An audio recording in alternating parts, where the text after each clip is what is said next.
Hello guys, today I'm going to show you how to quickly match the subject with a new background. So in this composite we have got this girl sitting on the rock, but you can see the colors are not matching with the background at all. So here I'm going to show you a quick tip how to quickly match the color with the background. So we need to create a new curve adjustment layer on top of the background, and make sure you click the layer by press Alt or Option key from the keyboard, and now you make sure you have selected the curve icon. Not the mouse icon, the curve icon. And now go to this panel and click on Auto Option. You can do the same thing by pressing the Alt or Option key from your keyboard and click on this Auto button.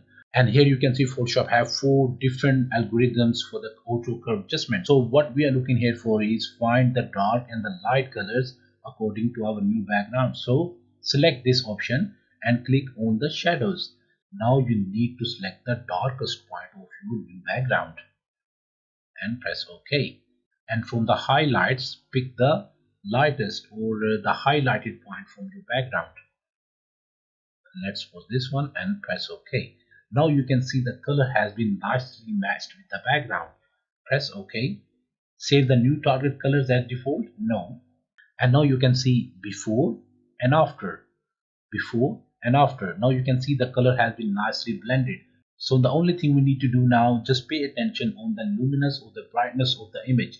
So what I'm going to do, I'm going to remove all the colors from the document so we can focus on the black and white image.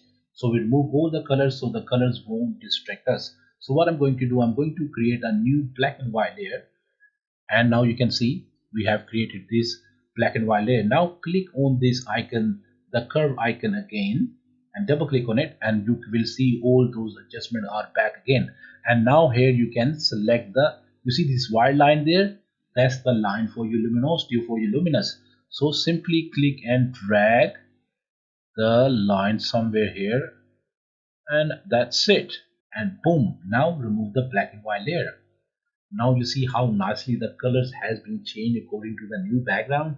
Now if you add the shadows and little details, then this image will be perfectly nice.